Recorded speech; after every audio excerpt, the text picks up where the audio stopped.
마지막으로 다들 우리 경제가 지금 어렵다 그러고 환율이 지금 1400선에서 1390에서 1400 사이에 왔다 갔다 한다고 하고 이게 연말이면은 1400선이 넘어가면서 세계 경제 위기, 금융 위기가 1500선이었다 그래요.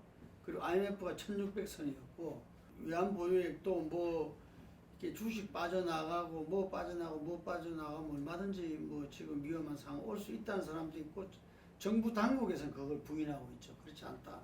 예, 그거는 걱정할 필요 없다. 이렇게 이야기하는데 문제는 미국인 것 같아요. 미국.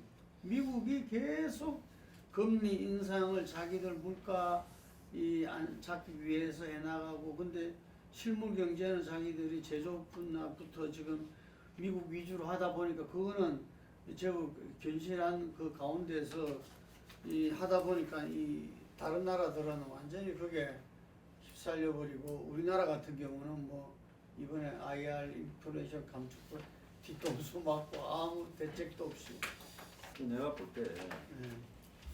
지금 인플레가 정확하게 안 잡힌다고 보는 게 맞거든요. 예. 그리고 안 잡히는 게 언제까지 안 잡히냐? 내년 상반기까지는 안 잡힌다. 예. 그럼 미국의 내년 상반기 한 3월 달쯤에 금리가 5%가 넘을 거라고 봅니다. 안 내일 잡힌다는 새벽에 게 미국 인플레가 안 잡히는 잡힌다. 거예요. 미국 인플레나 세계 인플레가 다 안 잡혀요.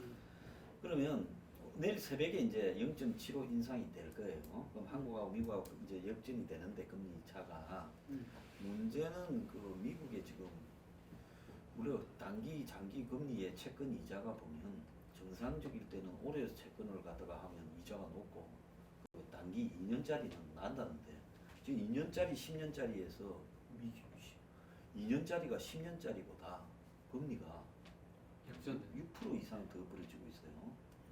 이거는 사상 유례없는 일인데 그런 건 뭐냐? 장기적으로 봐서는 경제가 매우 암울하고 차라리 지금이 그래도 장기보다는 낫다 이렇게 보는 시각이라는 거예요. 그래서 미국이 금리를 올리게 되고 그럼 미국은 언제까지 올렸냐?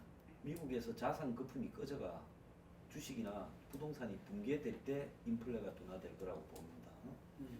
그러면 결국은 미국이 거품이 꺼지기를 유도하면서 그때까지 올릴 거고 그러면 미국에서 이제 거품이 둔화되면 우리가 내년 초쯤에 어느 날 자고 일어났더니만 미국의 월가 주식이 10%좀 급락했더라 이렇게 보도가 될 때 이제 한국에 사단이 오는데 그 전에 내일 이제 아마 1,400원을 훨씬 넘길 거예요 환율이 내일 아침에 발표 보고 그래서 금요일 날까지 제가 볼 때는 1,450원에 접근할 수도 있어요 순식간에 올라가면서 그래서 이제 환율 관리는 어려워졌다고 좀 보고 있고 미국이 수합 안 해줍니다 절대적으로 비상설 수합도 시간 끌 거예요. 그러면 11월 달에 제가 볼 땐 1,500원 넘어갈 거라고 보고 12월 말까지 1,600원까지 갈 수도 있어요. 그래서 이 환율이 지금 무역 경상수지 적자를 연말에 이 마지막 분기에 엄청나게 늘리게 될 거고 한국에도 10월 달에 물가 인하된다는데 제가 볼 때 10월 달 물가 인상이 될 겁니다. 10월 이후에도. 그래서 제가 볼 때 한국에는 어디서 터지냐 이제 자영업자 부채하고 그 뭡니까 이게 저기 주택담보부 대출 부채가 터지는데 정부가 지금 30조를 영감시켜주고 탕감시켜주고 130조를 갖다가 지금 상환 유예시킨다고 하는데 전체 터질 규모가 1,000조쯤 되는데 그거 갖고 은발의 우준율이도 안 되는 거예요. 그래서 제가 볼 때는 미국에서 금리가 올라가고 한국이 연말까지 0.5%로 빅스텝을 안 한댔는데 말 바꿔서 금리 올릴 겁니다. 한국도요.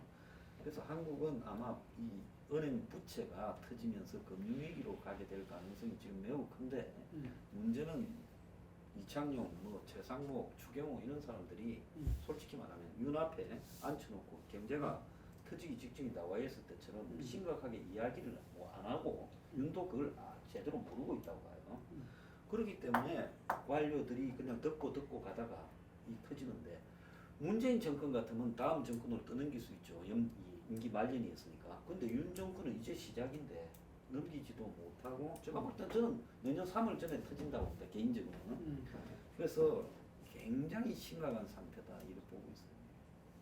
그러면 정부가 지금 이제 마지막 이야기 보면 정부가 그 위기에 대한 대응 전략이나 대책이나 준비를 제대로 못할 것이다. 지금까지 한국은행장이 뭐라 했습니까? 음. 이번에 환율은 금융위기나 IMF 때하고는 차원이 달라서 다르다. 우리 경제가 네. 탄탄했을 기반이 그게 문제였고 빅스텝 0.5% 인상은 없다라고 말했잖아요. 그리고 미국의 연말 물가가 연말 금리가 3%라고 했어요. 3%는 개뿔 내일 당장 3.25가 될 건데 그 다음에 추경호가 뭐랬습니까? 10월 이후에는 물가가 안정될 거라고 이렇게 말했고 그 다음에 이번에 미국 갈 때 1,400원 넘으려니까 뭐라고 했어요? 구두 경고 들어가가지고 앞으로 이 외환 파는 거 전부 조사하겠다는 거하고 하나는 미국하고 통화 수합에 이야기해올 거. 이거 말도 못 끊을 거예요. 전번에 옐런이 거절하고 갔어요. 그렇기 때문에 이 문제는 결국은 이 금융 관료들이 자기들이 해놓은 말들이 있고 그 다음에 이 문제에 대해서 자기들이 알아서 하겠다고 해서 이렇기 때문에 이걸 문제를 갖다가 부각시키지 못하더라고요. 그런데 국민들은 세계 경제 대국 12, 7위 뭐 이런 부분들 속에서 있다가 IMF 때도 OECD 가입했다가 펀드멘트 견실하다 했다가 막 그 난리가 벌어졌잖아요. 그래서 지금 경제 위기 이렇게 이야기하도록 설마 하는 분위기들이 있어요 지금. 결국 그렇게 하다가 당하는 거예요. 사실 우리 이 지금 이 전국 자담회를 오랫동안 해왔는데 지난번 코로나 발생했을 때도 우리 황 소장께서 상당히 한국 경제가 암울하다, 둠스 논리를 이야기를 하셨는데 그때는 뭐 제가 전혀 찬성하지 않았지만 오늘 말씀하신 거는 제가 상당히 저도 공감하는 바가 큽니다. 사실 지금 그만큼 상당히 뭐 저는 경제를 잘 모르긴 하지만 제가 생각했을 때도 상당히 좀 위험한 상황이다. 그러니까 앞서 지금 내일 당장 0.75% 이걸 소위 말하는 미국식으로 이야기하면 자이언트 스텝을 한다는데 그거보다 더 올릴 수도 있다는 거 아닙니까? 1.5까지 올린다는 킹 거예요. 스텝. 이건 울트라 스텝이라는 울트라 스텝을 쓴다는데 진짜 이런 식으로 가면 지금 한미 간의 금리 차가 역전이 완벽하게 되고 그것이 순식간에 벌어져 버리면 상당히 환율이 급등할 가능성이 상당히 높습니다. 높고 사실은 지난번 우리가 97년도 IMF 위기라는 게 그게 결국은 외환 위기였거든요.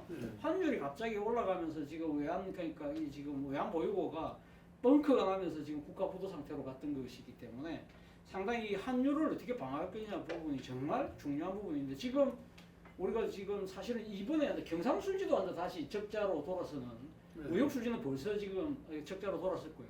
연말까지 지금 무역 수지가 한 280억 정도 적자가 난다는데 문제는 일시적인 것이 아니라 이게 장기화될 가능성이 크다는 거예요.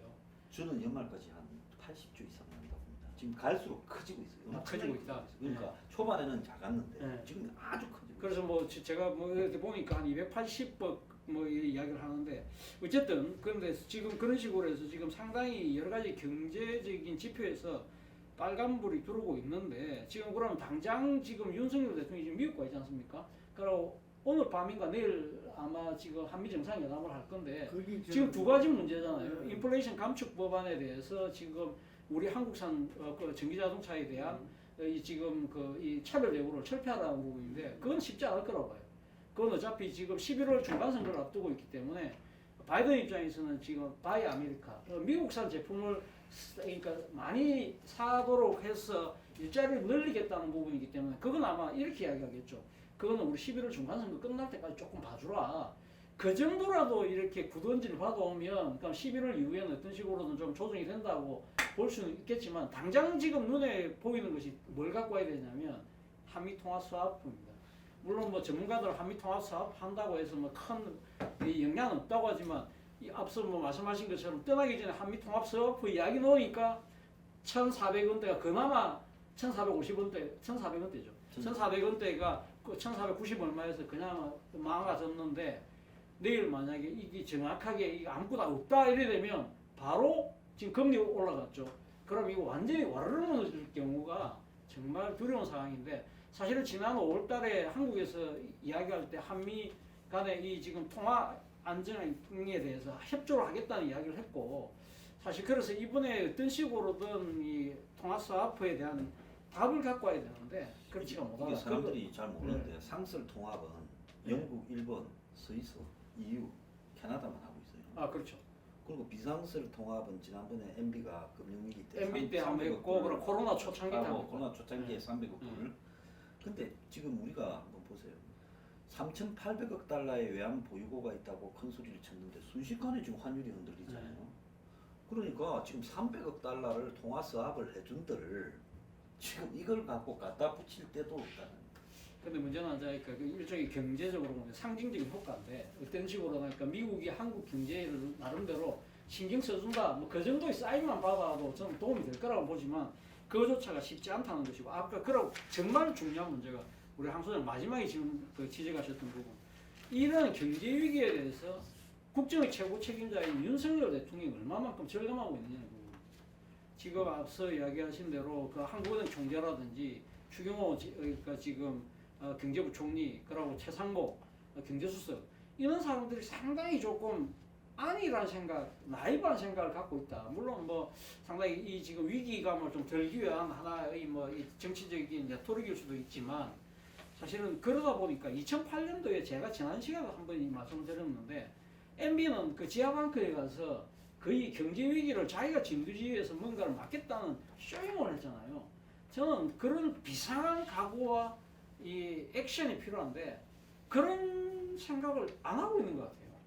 그래서 이거 지난번 YS 때처럼 펀더멘탈 좋다는 경제 관료들 이야기만 믿고 있다 하다가 뻥 터지는 경우 그때는 그래도 그나마 국가적으로 다행이었던 건 정권이 바뀌면서 경제에 상당한 지식을 갖고 있는 김대중이라는 사람이 집권을 하면서 그 급한 불을 껐다. 그리고 2008년도에는 그나마 실물 경제를 너무나 잘 아는 MB가 그래도 상당히 나름대로 그는 처신을 잘했다. 근데 지금 윤석열은 경제 말 그대로 무내한이잖아요. 이게 정말 걱정된다. 그 제가 볼 때는 아마 윤 대통령이 저쪽에서 자이언트가 될지 울트라 스테이이 될지 뭐 미국 금리가 인상되고 나면은 그리고 한미 통화부도 제대로 못하고 네. 그다음에 IRA 그 인플레이션 네. 감축법에 대해서 제대로 조정도 못하고 오면은 거기에 대해서 뭔가 대책을 내놔야 되잖아요. 그래서 청와대 벙커에는 지금 이제 이 구상 중에 있을 겁니다 아마 그나마 대통령실에서.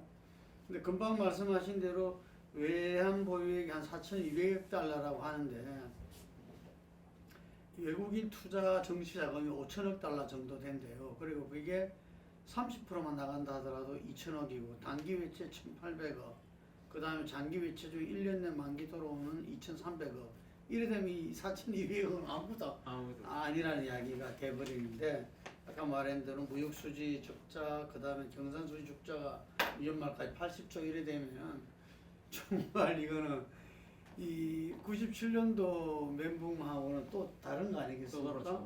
이게 그래서 그런데 지금 경제 관료들은 이 책임지고 있는 총리, 부총리, 한국은행 총재, 뭐 심지어 그 지금 이 비서실장까지 경제 관료를 배치했잖아요.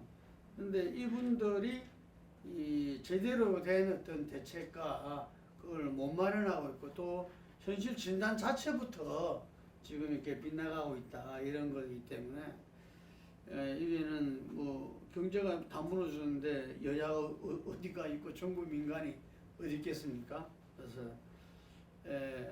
하여간에 그 정부 당국자와 특히 이제 대통령실에서 책임지고 이거는 역할을 해야 되지 않겠습니까?